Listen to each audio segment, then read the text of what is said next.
In 1930s Europe, the Red Orchestra, a secret Soviet spy network, risked everything to sabotage Hitler's war machine.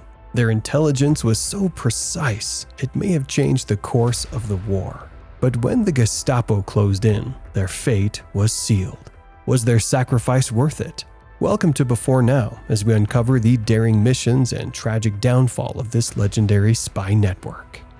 WWII, the Red 3, or Rote Kapelle, the Red Orchestra, as they were often called, were a network of groups and individuals, operating independently in Germany, France, and other occupied territories, working towards a specific goal: to give the Soviet information that would defeat the Nazis.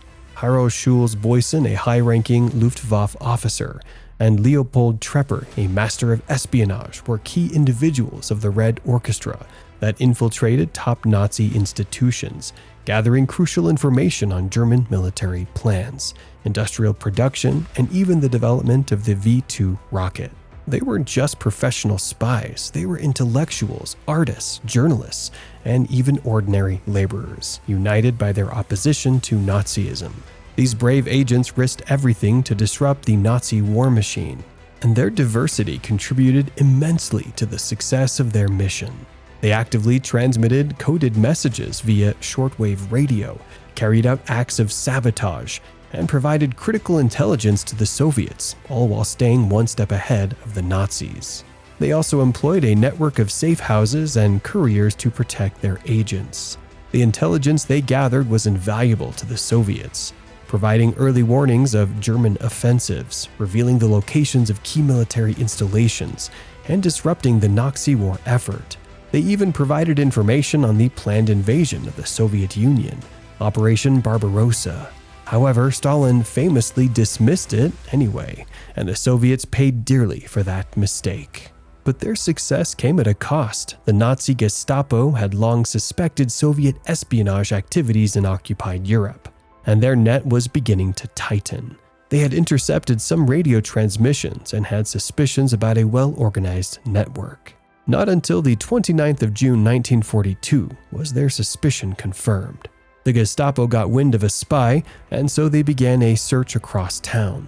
Unaware, in a poorly lit flat at 12 Rue de Namur, Brussels, German communist Johann Wenzel was working on a portable long-range radio, transmitting an encrypted message to his Soviet superiors in Moscow. The door suddenly crashes open. Wenzel dives for the window, attempting an escape. Simultaneously, German Abwehr radio counterintelligence, Gestapo police, and Luftwaffe personnel flood the apartment. Wenzel, now on the roof, sprints across the rooftops, Nazis in hot pursuit. He fires his pistol at his chasers, forcing them to take cover, giving him a brief advantage. In his bid to escape, he had left behind a wealth of intelligence in the apartment, a crucial discovery that would tip the balance in the ongoing war. A couple of weeks after Johann Wenzel had escaped from the clutches of the Gestapo, Captain Harry Piepe of the Abwehr came in possession of the decoded copies of Wenzel's transmitted messages. These messages bore troubling news for the Nazis. Among the information related to Moscow in recent weeks are detailed plans for the oncoming Eastern Front offensive, Fall Blau, or Case Blue. Piepe immediately rushed to Berlin to brief his superiors, including Admiral Wilhelm Canaris, head of the Abwehr and a double agent. Canaris, despite the urge to keep this information, was forced to inform the German military leadership. He immediately met with Wilhelm Keitel, a commander-in-chief of the OKW, or the Oberkommando der Wehrmacht. Keitel was faced with a dilemma. The offensive, Operation Barbarossa, began 2 days prior. Ironically, this intelligence failure is irrelevant, as Stalin dismisses the information concerning Barbarossa, even when corroborated by original German plans recovered from a downed plane on the same day as the Wenzel raid. No matter the evidence, including the beginning of the onslaught of Barbarossa, Stalin refused to acknowledge the offensive. However, the Nazis were unaware of Stalin's doubts and believed that their element of surprise for Fall Blau was lost. They instead shifted their focus to silencing the flow of radio transmissions to Moscow from across Western Europe. Their pursuit intensified as they began to get insights into how the network operates and who the key players were. They began monitoring the key players and analyzing their communications. Eventually, they were able to capture several key agents, providing the Gestapo with valuable insights into the Red Orchestra's operations. Harro Schulz Boysen was discovered by the Gestapo in decoded messages that had been transmitted from Brussels to Moscow. This crucial piece of evidence directly linked him to the Red Orchestra spy network. This led to his arrest on August 31, 1942. His high-ranking position within the Luftwaffe couldn't protect him from the Gestapo's reach once his involvement in espionage was uncovered. The Gestapo employed brutal interrogation tactics to extract information from captured agents, and Harro Schulz Boysen was no different. Physical and psychological torture was commonplace, with methods like sleep deprivation, beatings, and even mock executions used to break the will of the prisoners. The psychological toll on these individuals was immense, as they faced the agonizing choice of betraying their comrades or enduring further suffering. Following his arrest, Schulz Boysen was tried by the Reich Court Martial and sentenced to death. He was hanged in Berlin-Plötzensee in December 1942. The Red Orchestra's downfall was also hastened by a critical weakness: carelessness in communications. Despite their training and expertise, some members of the network made mistakes that exposed their activities. In addition, the Gestapo benefited from the eventual betrayal of one of their own. Under duress, a captured agent provided crucial information that unraveled the network further, leading to more arrests and executions.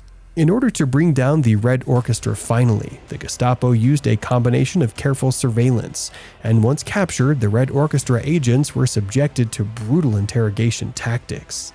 The tactics that proved devastating for the Red Orchestra were getting members to betray the Soviets and feeding them false information. As the Gestapo tightened its grip, the network's operations were severely disrupted, and its members faced a terrifying fate. Take, for example, Leopold Trepper's capture, which was a result of a betrayal by a fellow agent. Leopold was an efficient spy who founded a legitimate cover called the Foreign Excellent Raincoat Company in 1937. Business was booming. At the instant, the business was on shaky ground due to the war, and it gathered sympathy from a group of Belgian politicians sympathetic to the Bolshevik cause. They supported Leopold Trepper, lending their name to the organization by being on its board or serving as a front for its operations. This made his job easier, as he would be regarded as just a businessman and not a former Red Army soldier turned spy, dangerous to the Nazis. Soon enough, Leopold, together with another Soviet agent, Anatoly Gurevich, aka Sokolov, folded the operations into a new import-export company in Brussels called Simex Co. This was a great idea, as it was an opportunity for them to have contact with other countries and have people working in other countries. But this drew unwanted attention, and they were soon infiltrated by a Nazi spy named Robert Christian. The Nazis were able to get to Leopold through people close to him. Trepper's own radio operator, Hermann Gansen, played a role in his capture. Gansen was arrested by the Gestapo and, under torture, revealed the location of Trepper's radio transmitter. Johann Wenzel, one of their key operatives, was captured in Belgium, subjected to brutal torture and relentless sleep deprivation.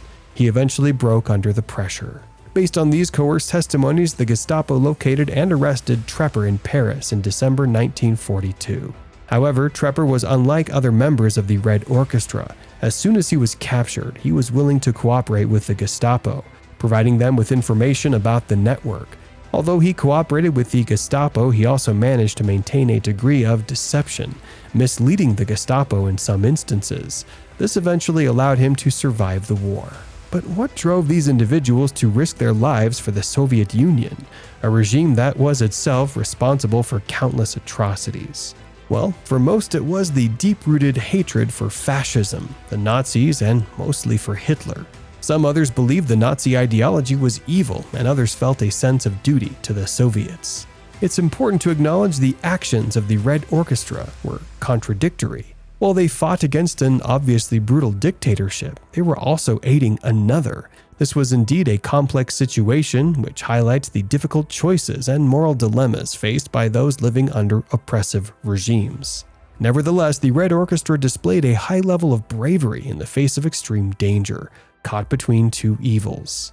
What do you think motivated the members of the Red Orchestra? Was it pure anti-fascism, ideological conviction, or something more complex? Share your theories in the comments below, and don't forget to like and subscribe and hit the notification bell for more historical explorations.